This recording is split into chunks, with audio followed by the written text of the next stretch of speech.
Nestle Cordero, a Senior Disaster Risk Management Specialist at the World Bank. On behalf of the Resilient Cities Network and the World Bank, we would like to welcome all of you to this sixth installment of the Cities on the Frontline Speaker Series. From theory to practice, partnerships to fund resilience implementation.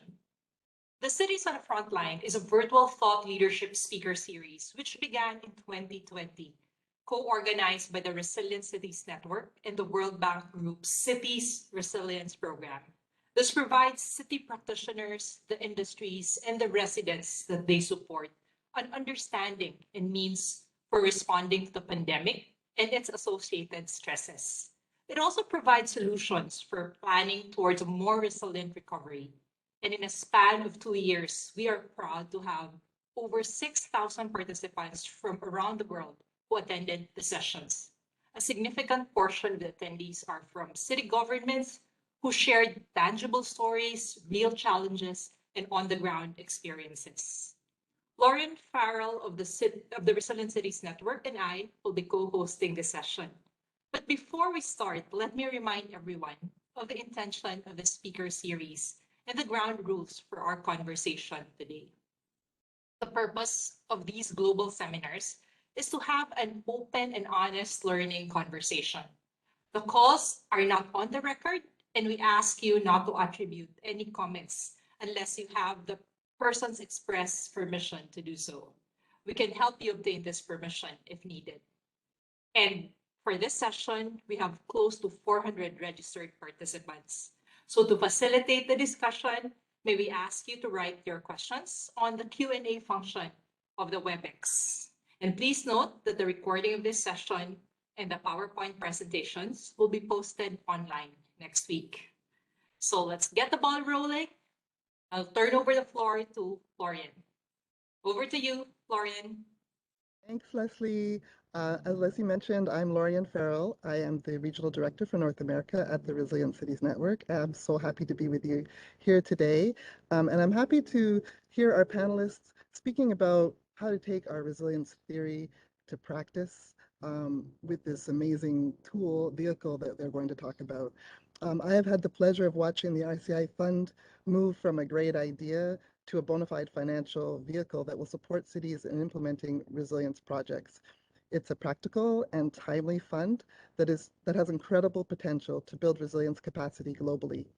So I won't take too much time in setting up the discussion, as I know Stuart has prepared all of the details of the fund to share with you today, and Andrea and Jane have practical applications and great ambitions to share as well. So I would encourage you, as you listen to the speakers, to think about how this fund could be useful in your work, and also to think about who else should know about it, including future recipients and potential donors. So let me go ahead and introduce our speakers for you. Stuart Sarkozy Bonassi is Global Director, Policy and Investments for Resilient Cities Network, where he's leading the development of the Resilient Community Impact Fund and the R21 Coalition. Stuart has been involved with the Resilient Cities Network and 100 Resilient Cities organization since 2013. And he comes to this work from previous roles on President Obama's Hurricane Sandy Task Force in the United States Department of Housing and Urban Development. Stuart is also founder and chief precoverist for Precovery Labs, presently supporting partners like the Blue Tide Blue Economy Resilience Initiative, RISE, and NDN Collective, and NDN Fund. Stuart is a mentor and advisory board member for SEAHEAD, Ocean Fellow for Northeast Maritime Institute's Center for Ocean Policy and Economics, partner and steering committee member for Ocean Sewage Alliance, and member rapporteur Commission d'Evaluation, SMILO, the Small Island Organization. And then next we will hear from Andrea Davis. Andrea is the Assistant Vice President and Regional Engagement Manager for North America and Bermuda with the Z Zurich Foundation. In her role, she is part of a global team working collaboratively with NGOs, Zurich colleagues, governments, and others to make a measurable impact in climate change adaptation, mental well-being, and social equity. Andrea is passionate about helping and empowering the most vulnerable in our communities and inspiring others to become activists. Before joining Zurich in 2013, Andrea built years of experience in corporate giving and philanthropy through her work in the nonprofit industry. She earned her bachelor's degree in public affairs from Indiana University, is a member of the CSR board, and enjoys time with her family, playing tennis and volunteering in her local community.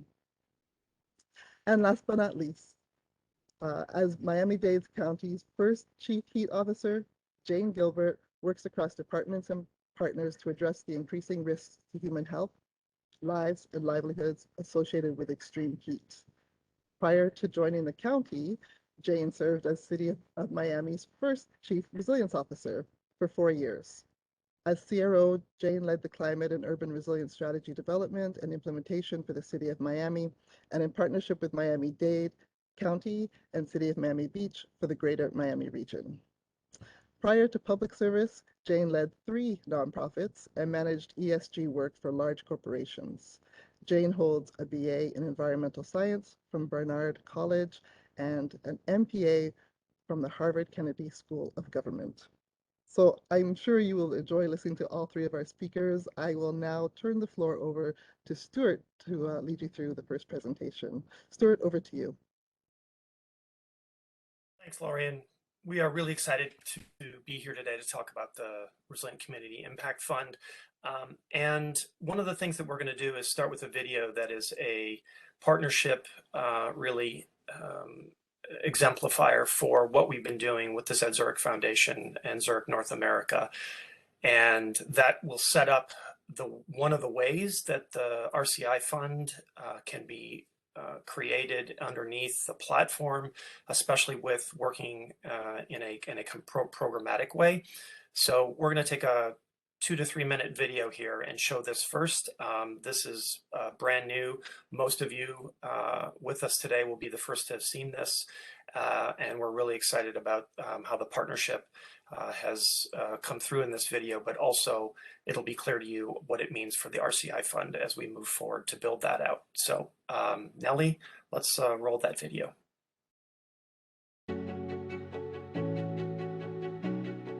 Urban resilience is the capacity of cities, individuals, systems to survive, adapt, and thrive no matter what kind of chronic stress or acute shock they face. We see the increasing impacts of heat in our communities. Just in the past 5 years, we've seen the impacts of severe storms like Hurricane Harvey or the winter storm that hit Houston last year, disrupt critical services and energy supply. What it means to be resilient is to recognize that as these extreme weather events, whether they are nature-based or man-made, what it means is that we are putting ourselves in the best way to adapt, to mitigate, and then to be able to thrive, to be able to move forward. I have faced 7 federally declared disasters in 6 years, which means we're in a constant state of need and recovery. And that's why I'm excited to be working with Zurich North America and the Zurich Foundation. Zurich North America, the Z Zurich Foundation, and Resilient Cities Network have teamed up to create a multi-year program designed to strengthen climate resilience and help address social inequities in vulnerable communities. The program with Zurich looks to address resilience to climate change in vulnerable communities. In partnership with Zurich, we're bringing a tool to neighborhoods in 5 cities in North America to help them address head-on the shocks and stresses that they may be experiencing from climate change. Climate change is one of our most urgent risks confronting our customers and our communities. We're committed to helping them better understand the opportunities to change and adapt to better face climate risk. Zurich has long been an advocate for climate resilience. In 2011, we signed the UN Global Compact. In 2012, we committed to the principles of sustainable investment, and we also became the first insurer to make the UN business ambition for the 1.5 degrees Celsius pledge. The partnership between the Z Zurich Foundation and the City of Houston will lead to best practices, which will help to come up with, I think, some very bankable projects that would benefit everyone within my city. We can't solve complex challenges in silos. We have to work together across sectors to find solutions that may be being deployed in other places, but that can apply to the challenges that we're facing in our day-to-day. We can create lasting solutions that bring to bear the capacities in each of our different organizations, communities, and of ourselves as individuals to address these complex challenges. Climate change is not an academic discussion. It is real. And there are intersections between climate change, resilience, social equity. Those things are real. In all of these extreme weather events, there are communities that are at risk, that are more vulnerable, are the ones that are taking it on the chin each and every time. You can't have climate mitigation and resilience without talking equity.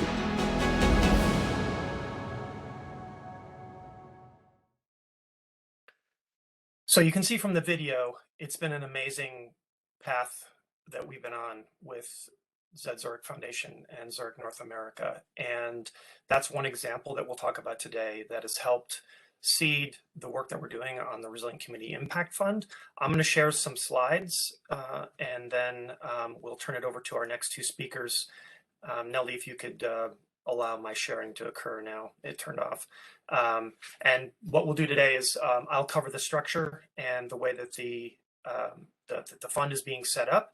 And then we'll turn to Andrea and Jane, who'll come at it from a couple of different angles, including the funder partner and the chief resilience officer, city employee, and someone who really sees this at work on the ground. So let me share my slides now.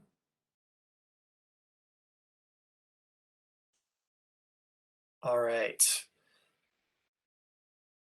So many of you've been with us for a while, and we see some familiar names and faces in the participants, but just real quickly to say that the way that Resilient Cities Network works globally and the way that the fund will work with cities and with projects on the ground to really build in resilience value is that we follow along a kind of pattern and working on empowerment, mobilization, and implementation. And specifically for this work, we've been spending some time thinking about over the last couple of years what it would mean to really mobilize and implement. And there's two pieces to that, and one we'll focus the most on today is the Resilient Community Impact Fund. But related to that is the measurement and the assessment side of it, and that relates to the resilient funding and financing assessment and principles that we've been working on as well. And so these are kind of married together in the work of the fund, and it's really important as we move forward in terms of what that means for the way that we work with the cities and we implement to keep these projects moving. And you'll hear from Andrea how we look at that in the North American Climate Resilience Program specifically. But again, this is for all of the member cities and a global fund that we're creating. So this is not a large infrastructure fund that you've heard about. It is not an investment. It is a catalytic grant-based fund. And our goal for the next 2 years is a minimum of $10 million that we'll have come in and move out to the city. We know from the chief resilience officers, from the strategies and the many initiatives and projects that are in there, that the need is much, much greater than this. But the idea here is to really tie to a set of sub-funds that can reinforce projects on the ground and use the platform to move them forward. Again, this is for our member cities, and we want them to have a chief resilience officer and or office or somewhat of the same function and a resilience strategy in place. One of the key aspects of the fund, though, is that we can tie this to thematic, programmatic, and geographic differences so that if we had a funder or donor or we had a program that was running and it was highly focused on water in Africa, for instance, which we have, we could create a fund on the platform that was focused on that. We could also have it be global in nature. And as you'll hear with our work with the Zed Zurich Foundation and Zurich North America, this is focused on North America for now, and the funds are tied to that. But the idea is that for the themes that we work on or that are prioritized by the cities and the programs that we're running in whatever geographies we're in, because we work globally with cities, they can create funds underneath the platform. And that's really important as the sub-funds are created and we raise funds in the various areas. So part of the reason we're having this conversation today is that, excitingly, we had two seed funders come in. Zed Zurich Foundation and Zurich North America came in first and were our seed funder with $500,000 towards the fund. And Bank of America came along shortly thereafter. And some of you may have seen about a month ago, we did a big press release announcing this and doing our call for co-funding. So when we think about the funds building up underneath the platform, we're looking at scalable, innovative, unique, and or pipeline building kinds of funding and types of projects. That means that we might want to have a minimum contribution from a funder, but it'll be split up into various projects in various cities and countries. But what we don't want to do is have it be so small that it doesn't have an effect in the city. We also did not want it to be something that fell into the larger category of a lot of the funds where we could not get the gap financing and project preparation and innovation done. And so we heard from the chief resilience officers in the cities over many years, and this is going back to our time at 100 Resilient Cities. And that's the shape of the fund in terms of its model, as well as trying to be sure that we're finding the right space for the kinds of funding that we're doing. At a very basic level, at a high level, this is the way the fund will function. What you see there are kind of two layers. Layer one being the global funds that we'll attract to the RCI fund and push down into the cities. That also means that there are others working with us at the global level that we would want to partner with for the cities and their projects. At the bottom layer is one of the key aspects of this model, and that is we want to incentivize local matching funds, whether that's foundations or banks, other types of lenders in various settings, community development institutions, anyone that can come into a project and help create the layer cake. And again, this might come out of our resilience strategies or programs that we're running, but they are for projects that have that resilience value beginning to be built in, that are really creating the impact. And so we're pushing from the bottom and the top and bringing it into the cities who will partner with us on it. What this could look like in the future is a set of funds underneath the platform that are thematic, programmatic, and geographic, or in some combination, as I said, of those. And we don't want too many, so we're looking at the themes more broadly to be sure that we're able to fund globally in all the regions and cities that we work in, but also tie it to themes that are the most important to us. And you've heard us say many times, we have two major pillars around climate resilience, and circularity, but we have our cross-cutting themes around equity, economic opportunity, and resilient recovery. And so where those meet, you can imagine there are lots and lots of projects.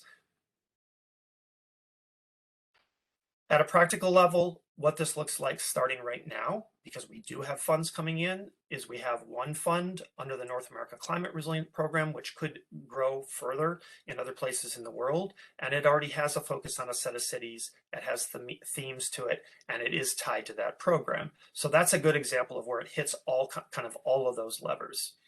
The second one is with Bank of America. It does have a thematic direction to it, but it is not necessarily tied to a program. However, it has two different regions, Asia and the United States. And we're working on a third sub-fund and really a fourth and fifth right now, kind of simultaneously. And again, we're looking for those to be tied to something like the Urban Ocean Program and expand that work beyond just what we're saying we're doing with the cities and the countries that we're involved right now, because that's a circularity, plastics, and economic program that's tied to the ocean, and therefore we'd like to expand that into the other areas because cities have a lot of the potential to work on that from that front. And over time, we would have those other funds underneath there growing outwards. Again, what's key is that we're creating this layer cake so that as we look at the projects, we're able to take the RCI fund grant, city funding, local funding of some kind that may or may not be required, but that what we're doing is we're moving a project to scale, or we're moving a project that's innovative to completion so that we can take it to other cities or take it to other places within that city. And the idea being that we're using this to really sort of stir and grow the work that's going on the ground based on the demand that we continue to hear. So in terms of donor benefits, there are already, as you can imagine, for those that are engaged, you can see from the video, we're seeing impact on the ground that we're moving on. There's specific programmatic and project implementation. And there are learning and knowledge measures that we're working on.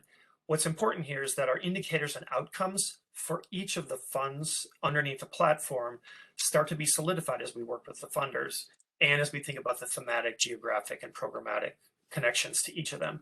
So there may be enhanced forms of those benefits as well as we think about what the key resilience measurement indicators are. And of course, there's marketing, branding, and communications benefits, as well as those programmatic connections, which in the case of Zed Zurich is direct, and we're looking at that for some of our other programmatic work as well. And I'll touch upon this briefly because we don't have time to go into the assessment itself and the principles, but one of the ways we're making sure that the resilience value, the R value, is built in is that we're using the 3 resilience funding and financing principles that you see here and the elements that are there in the keywords for each of the projects that come in. So while they may have come out of a resilience strategy, or they've come through one of our programs, or a city has moved on something that they're prioritizing, what we want to do is these 3 things. And that's number 1, ensure a resilience-based process for all the endeavors that are taken or brought forward. Number 2, strive for reliable performance and intended outcomes in both routine and extraordinary situations. And again, this gets to us starting to move towards the more difficult work of number 3, which is, can we create co-benefits or cascading benefits and minimize those short and long-term negative impacts? Because we can't just build something to build it. We have to make sure that we're looking at those co-benefits. We're going to look at this in each of the projects that come in. That means that as an example for resilience principle number 1, there might be a series of questions on the dashboard like you see here. We've been testing this over the last 2 years with a set of funders, impact investors, and philanthropy, as well as banks and others on our advisory committee. And so while it's not necessarily a screen, it does start to tell us and the cities and our funders how well we're doing. And it can be quite simple to go through this. And in some cases, because it's a complicated project, it'll take a little bit longer. But the idea is that over time, we're starting to see what the difference is per project. We also have more open-ended questions. And what's been interesting in the feedback is that as we've talked to the various partners on these projects, they've started to say to us, even though this isn't the best project in terms of resilience, could we start to highlight for us to gather what those chronic stresses and shocks are, what the stakeholder engagement was or was not, the intended outcomes and measurable indicators, in some cases, things that are very aspirational. So you can imagine that as we move through this project and as we move grants to the cities for the individual initiatives, we'll start to see a pattern on what those finance projects, businesses, or whatever they might be. They might even be policy measures that move things along in terms of some of the indicators. So I'm going to be working with the entire team on the programmatic side and all the cities to focus that more and more over time as we test the tool alongside getting the funds out. So that is a very quick overview, probably the quickest I've ever done, of the Resilient Community Impact Fund and where we're headed with it. We'll be saving these presentations because I know this question always comes up, and you'll be able to click on and move to the RCI Fund landing page, the overview sheet, and certainly get a hold of me if you're from one of our cities. And we'd love to talk to other donors as we're looking to build up the various funds inside the RCI Fund platform. So I am going to now turn it back to our co-hosts and moderators, and we'll hear from Andrea next.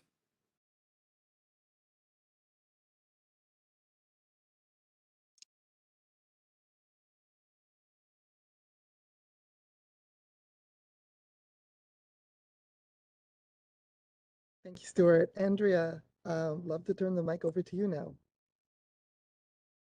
Thank you, Lorian. And I just want to thank Resilient Cities Network and World Bank for inviting me to be part of the conversation today. I think it's a really important discussion that we're having and a really exciting opportunity that Resilient Cities is providing with the launch of the RCI Fund. The Zed Zurich Foundation is very proud to be the first donor to the fund. And today I'd like to share a little bit about our experience with Resilient Cities and the perspective we can bring as to why we invested in the fund and why we think it's a great opportunity for others. So just to give you a little bit of background, for those who don't know us, the Z Zurich Foundation is a global foundation funded by members of the Zurich Insurance Group. The foundation is the primary vehicle through which Zurich delivers on its community investment strategy around the globe. And we do that work by focusing on 3 key areas, which you heard mentioned a little bit in my bio: improving mental well-being, enabling social equity, and adapting to climate change.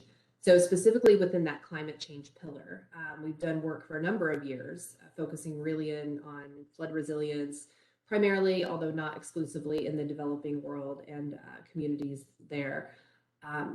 We had a lot of great success. That program is continuing, but a couple of years ago, we saw that we could take the learnings and the successes of the flood resilience program, further expand our climate program to include other hazards and geographies in urban environments. So the first program that we launched in this urban setting was the North America Climate Resilience Program, which you just saw an overview of in the video. And as we were working with the Resilient Cities Network and setting up the program and getting it established, we were talking a lot about the intent of the program, the impact we wanted to make, and how to allocate the funding. And at the time, Stuart and Lorian and others were talking with us about this, concept for this fund that they were creating and how that would work and how we would have the opportunity to shape a sub-fund to support the work that we're looking to do initially in the US. And we just really liked that concept and are very happy that now the fund is launched and fully operational. And we hope that our initial investment really inspires others to contribute as well. And I think, the model is unique in that, for us at least, it provides this collaborative vehicle to invite others into our program. Very early on, as we were developing the North America Climate Resilience Program, we said this is not meant to be, a program that Zurich and the Z Zurich Foundation hold so close and we don't invite others to the table with us. Collaboration is really a key element here, and that looks a variety of ways. It looks like us sitting down with the cities and Resilient Cities Network to talk about analysis and solutions and really co-creating those programs and projects. We don't want to be the funder that comes in and says, we're funding a project and here's what we think you should do, now go do it. It's absolutely not our approach. We want to add value to the current resilience strategies the cities have in place. We want to bring in the skills and expertise of our colleagues, and we want to bring in skills and expertise of others that we work with. And of course, we also want to bring in other funding. So, we really see the RCI fund as being that collaborative vehicle that we can invite others in to fund the project, the program, but then also raise awareness of the RCI fund in general and those other opportunities to fund some of these great projects that are being set up within the fund. I think some of the benefits that we see of the RCI fund model as well include that donor flexibility. So you heard Stuart mentioning thematic, programmatic, geographic kind of lenses through which those sub-funds are being created. So it really is honoring donor intent and helping companies and organizations align where they're putting their funding with their strategy and the impact they want to make. Another thing that we really respect and like about the RCI fund is this idea of more of an immediate benefit for vulnerable communities. So this is, as Stuart said, not a long-term, large-scale infrastructure funding initiative. This fund is really meant to fund those projects that are on the city's, resiliency plans and start to see a pretty short-term impact on the people affected. And we know that then, that shorter term impact will lead to longer term resiliency for the cities. I think as a funder, being able to see that impact on the ground and be part of that process is really important to us. And then, also the impact created for the cities. So again, they can take this list of high priority initiatives they have in their plans, and ideally, get some funding to operationalize some of those initiatives. Anyone who has worked in government or nonprofit sectors or has been, close to those industries knows, the list of high impact projects and the things we want to do are, about this long, and the funding resources can sometimes be a list of, about like this. So I really see the RCI fund as helping to kind of bridge that gap and provide that funding and, leverage some matching funds and some additional funds, perhaps at the local level, to help the cities move forward on their plans. And then the last thing I'll kind of mention here in terms of the benefits of the fund and the model is really this opportunity to scale. And Stuart was mentioning this in his presentation as well.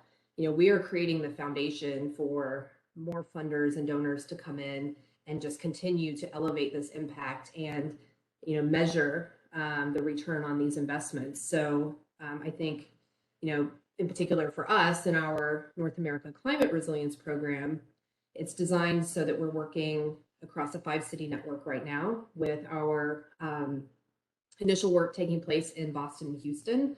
So we are being very intentional in selecting the neighborhoods within those cities so that we can also bring in the social equity component of the work, because we know, as you heard in the video from Mayor Turner, often the communities who are facing issues of inequity have those issues compounded when they're impacted by a climate risk, or a climate hazard. So it's first and foremost a climate program, but we are looking at that social equity piece as well. And as we identify those neighborhoods and we start the work and we bring in more funding, our initial priority is to fund the projects in those neighborhoods in Boston and Houston. We're also engaging an additional 3 cities as champion cities, and they are kind of along for the journey with us. So while we're not doing, I always call it the shovels in the ground work, initially in those cities, they are invited to learning labs and workshops, and we're creating a community of practice for those 5 cities to engage regularly, share challenges and best practices and ideas. And as we build out the funding for the sub-fund within the larger RCI fund, there is potential to fund some projects in those champion cities as well. And longer term, opportunities to bring in other cities to that sub-fund, whether that's in North America or beyond. So that would be a longer term vision for the program, but we think this is a really, really good foundational structure for us to have in place so that we can support the work and continue to grow and ultimately continue to make that impact. So I'll just kind of wrap up here. You're about to hear from Jane and get her firsthand insights about how the cities are viewing the fund. But I would just say, the ZZurich Foundation and Zurich North America see such value in the fund. And we think it's just really a win-win for the donors and the cities to make this measurable impact for vulnerable communities. So for those on joining today or watching at a future date, highly encourage you to contact Stuart and learn more about how you can be engaged. And I'll turn it back over to Leslie, I believe. Andrea, very interesting discussion and giving us a backstory of why ZZurich was the first donor to invest in the fund and how you see it making an impact in the future. So you can see that there are a lot of interesting questions that participants have plugged in the chat box. So Stuart has answered a few of them. Keep your questions coming. Questions are very good, like who are the potential partners, the availability of funds, as well as how you can avail this funding. So without further ado, allow me to give the floor to the former Miami Chief Resilience Officer and Chief Heat Officer at Miami-Dade County. So it's Jane Gilbert. The floor is yours. Over to you, Jane.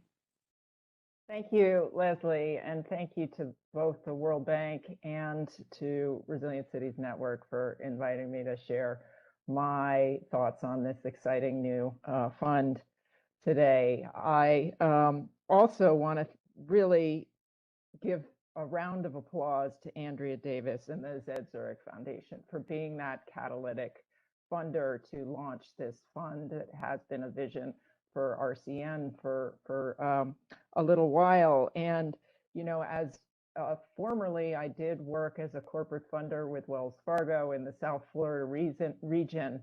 And just your choice to invest in this fund is incredibly strategic, high impact, and will leverage a lot of funding. I hope your sub-fund focused on flood, heat, and equity in North American cities will in and of itself get to 10 million or multiples of that, because the need in each of these sub-funds is going to be pretty high.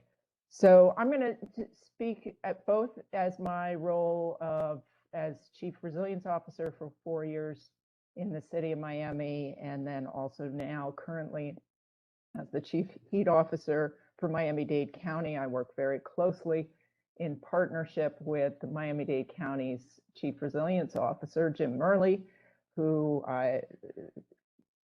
with him and the Chief Resilience Officer over in Miami Beach, we created a unified regional strategy, a little different than some of the other cities. Miami-Dade County is a regional government. There are 34 cities within it.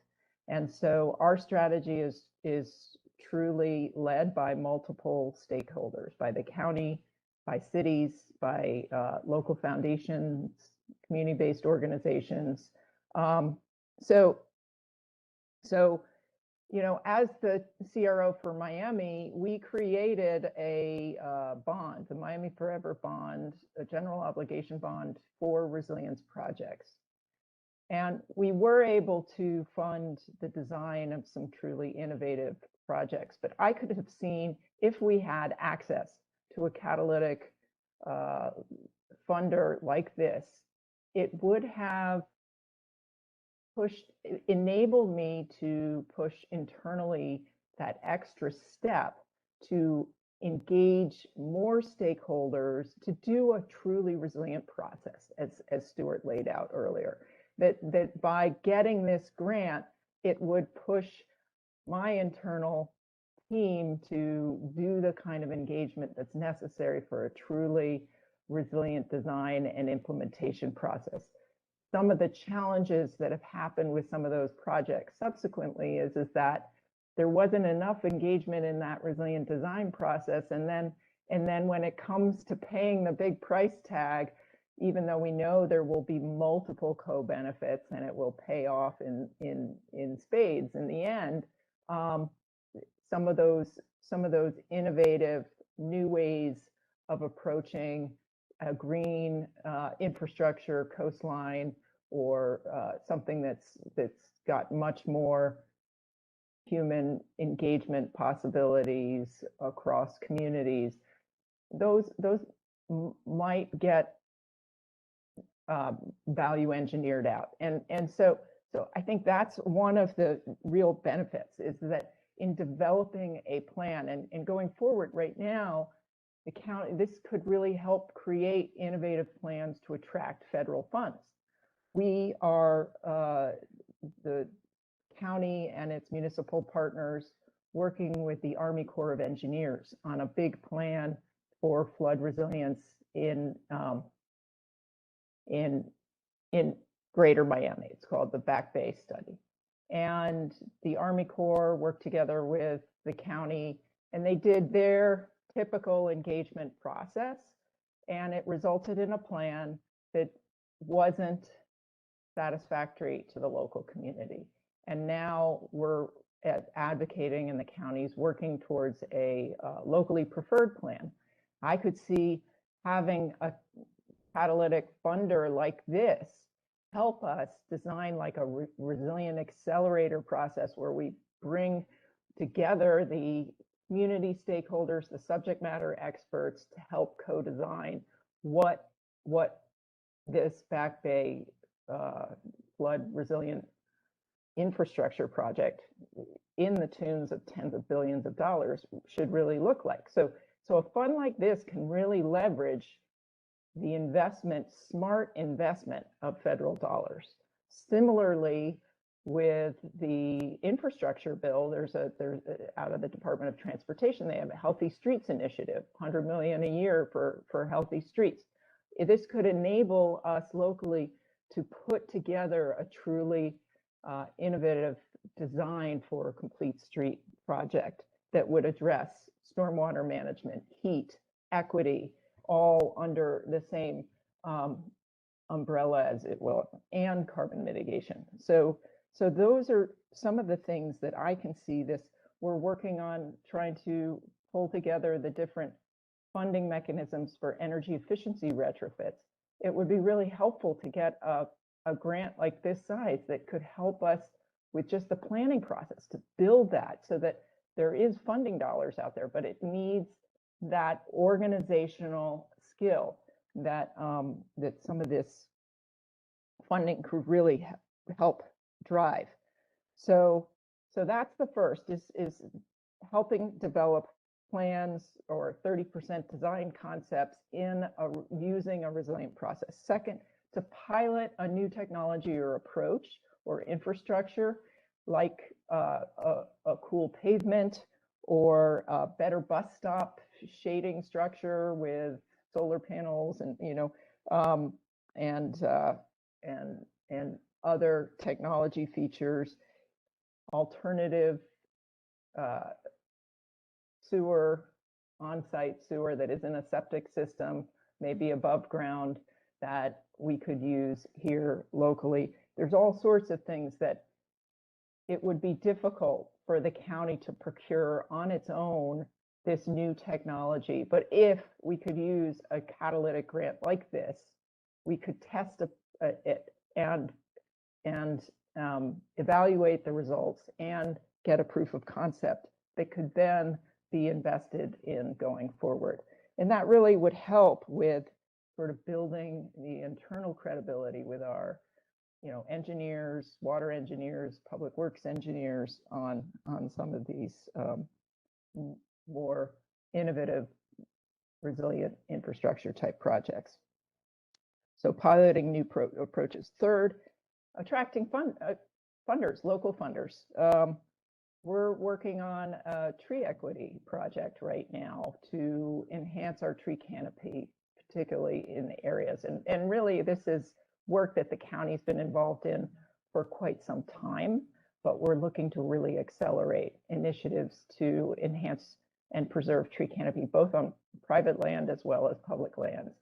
And this kind of grant fund, I was in a conversation earlier this week with a corporate funder, and I mentioned that there might be a respected national funder out there that we could also work with, and that sort of put them over the top of wanting to invest in the project, because it gave it credibility. It gave it sort of a seal of approval, a sense of, wow, if my corporate brand is associated with that brand, and Resilient Cities Network has that brand of, this is going to truly deliver on co-benefits, deliver on a resilience process. So tree equity project, resilience hubs, we want to prototype resilience hubs. That similarly, we could attract other local funders because of that that expertise that a Resilient Cities Network type fund would bring in. And the last is getting to what Andrea mentioned, which is building this community of practice through the Resilient City Network, can really take that empower level to another level, because by having that exchange between practitioners through this fund and directing them to remind them of all the elements that needs to happen to make an infrastructure project resilient, this is going to drive that continued learning, that continued capacity building that's so critical in our cities here today. So just to summarize, the four things that I mentioned are really helping early stage, developing a plan, developing a 30% design on a project, piloting a new approach or technology, number 2, attracting local funders, and 3, building internal capacity. And so I as I mentioned earlier, I not only hope that that one subfund would get to 10 million, but instead of the overall fund getting to 10 million, I'm advocating for 100 million. So all the participants on this call, I think you can all be helpful in getting the resilient city infrastructure funds to that level. I want to thank you again and look forward to your question. Thank you very much, Jane. She has summarized 4 key points and highlighted a few concrete projects that could be funded by the fund and how the city could leverage or use this funding. I think we're running out of time, but we have a few interesting questions that we could take. One is from Jane Katz. So question is for Stuart. How do you see the role of civil society as it appears that only cities can apply for the funding? And how do you plan to engage the community to make sure that they are part of the process? That's a great question, Jane, and thanks for joining. Good to see your name after working together for all those years. So it's intended for the cities. What will happen, as we know from our previous experiences making grants to cities, is that we will end up having NGOs of varying types and sidecars to the city, and in fact some cities who can't take funding directly, and so that we will be working sort of individually as we did before in terms of how the funding happens, because certainly the cities will lead, but they may say here's the sidecar NGO that is doing the project. So it could go in that fashion. What we're trying to do is really make sure it's city CRO focused and that they're doing the demand side on this, because quite often it ends up being top down in a lot of development and a lot of funds. What we want to do is have it be bottom up from the city, even if an NGO ends up being the recipient in order to get the project done.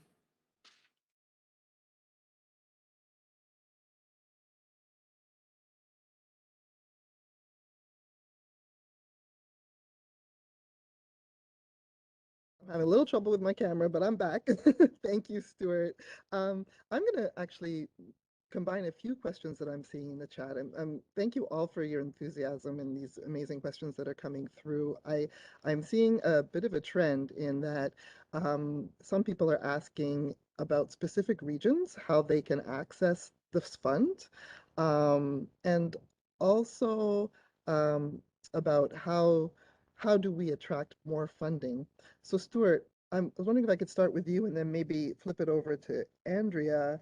If you could speak a little bit to the globality of the fund, the intention of this fund to be a global fund, and then how do people from different regions and potentially also non-network cities, you just spoke to the sort of non-city access, but what about cities that are not in the network?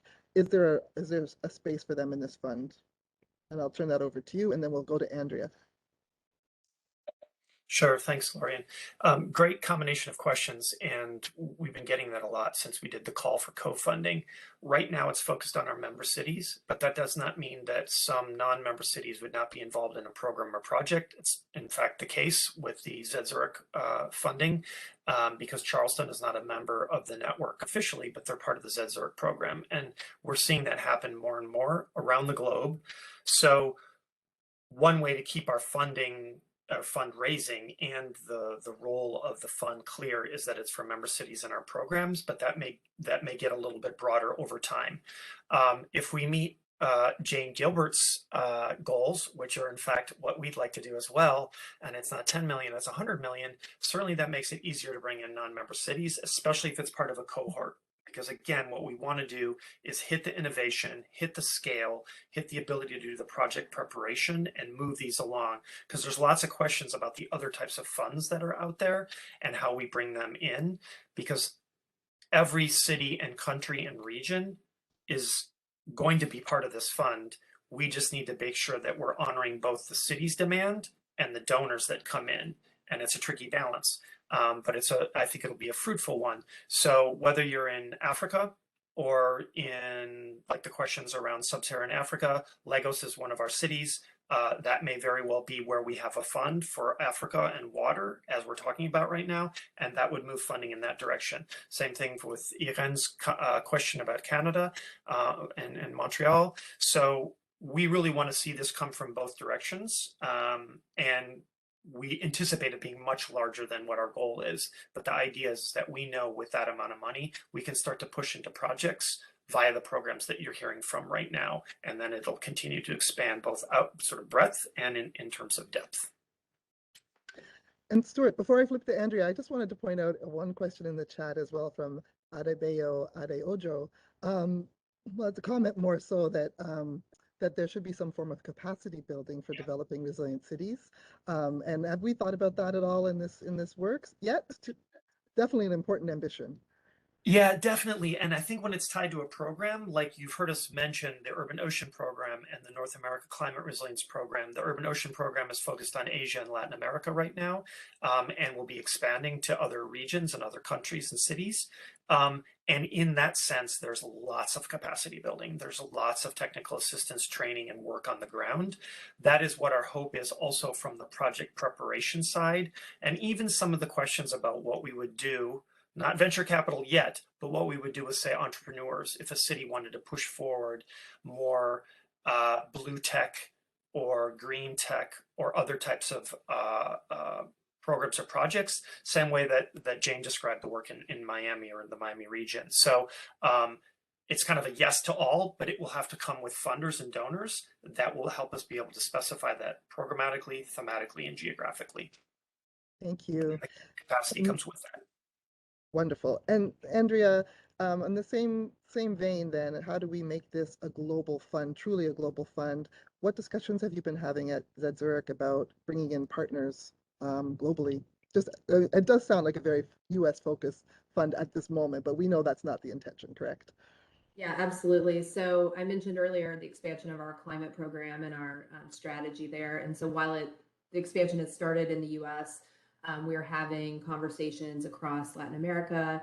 We've got interest from other regions. So we absolutely see this expanding globally and looking at, how we can expand, the fund investment and bring others to the table. We've had a lot of conversations already, even prior to the RCI fund launching, with business partners and others who are interested in potentially coming in and contributing. And many of our business partners and customers are global companies. So there's a lot of opportunity, I think, to grow the fund and expand that reach well beyond the U.S. and engage cities around the world who have this need.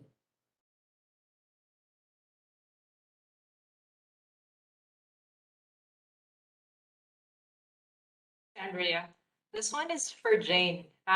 You've mentioned some of the key projects, talking about also building the capacity of cities and local governments. What do you think are some of the biggest environmental and social challenges that cities face today?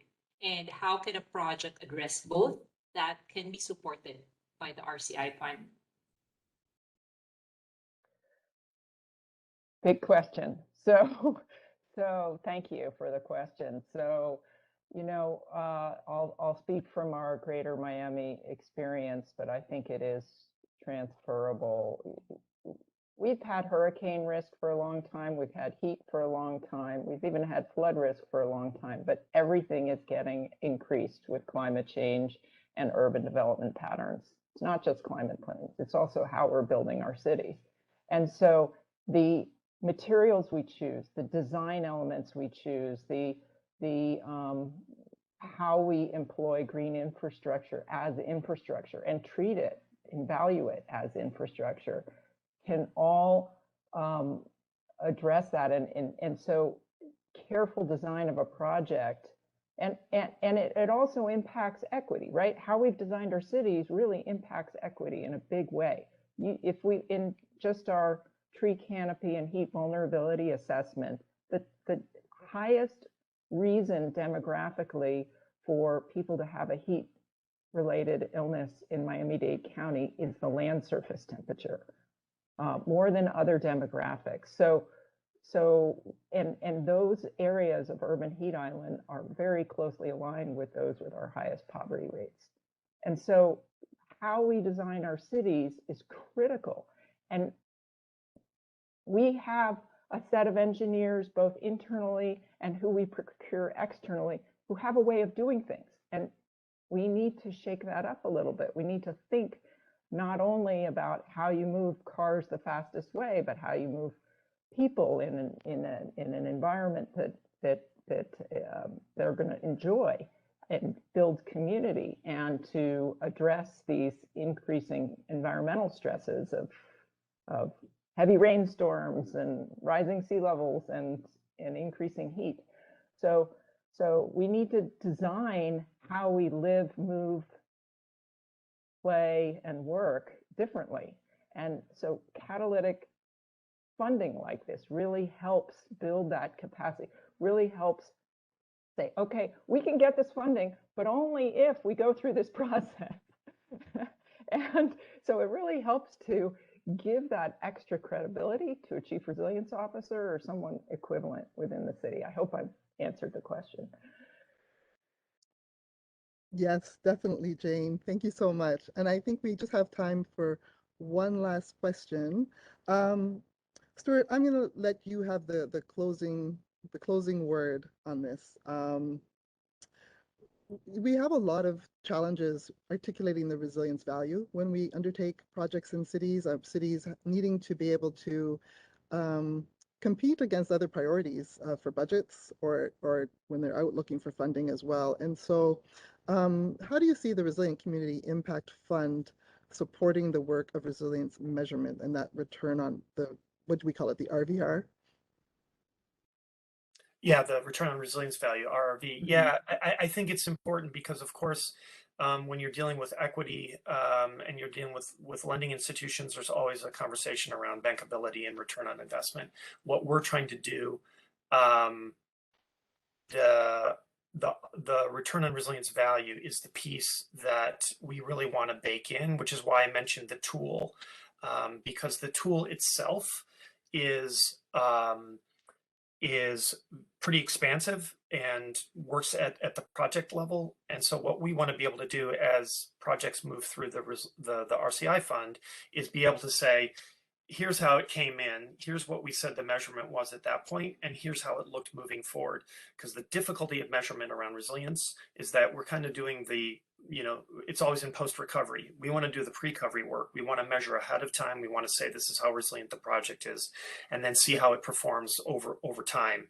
And that way we're really pushing that envelope in terms of what we mean by measurement for resilience. And I think that's one of the key factors. It's a little bit wonky and it's a little bit academic sometimes, but it's really important about how we say what we mean by measurement and what that measurement is and how we put indicators to it. So it's super important. I could talk for hours and hours on that, but that's why we're trying to attach the assessment side with the fund side as we move forward on projects and be sure that even if they've come out of resilience strategies, we're looking at them again to say, how are we doing?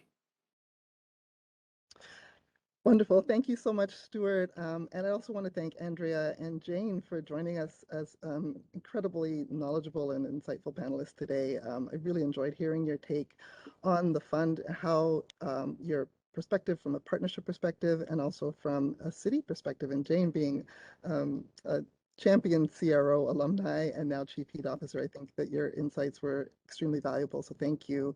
I also want to thank our co-host, the World Bank. Leslie, it's been a pleasure. And I want to make a special thank you to our inaugural donors, the Zed Zurich Foundation and Bank of America as well. As Andrea mentioned, collaboration is a key element to achieving resilience. And so we really hope that their enthusiasm will inspire others to join us. As Jane said, we need to go large on this fund and have great ambitions, 100 million plus. And so we need your support as well, if those of you on the call, to spread the word and drum up some excitement for this really catalytic and innovative fund. So please contact Stuart if you have more information, if you need more information. If you didn't have your questions answered in the chat today, we're sorry we didn't get to everything, but please reach out to us. We'd be happy to talk about this at length at any time.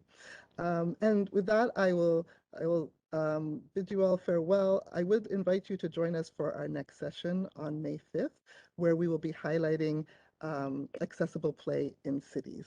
Thank you for attending today's Cities on the Frontline session, and goodbye for now. Thanks, everyone.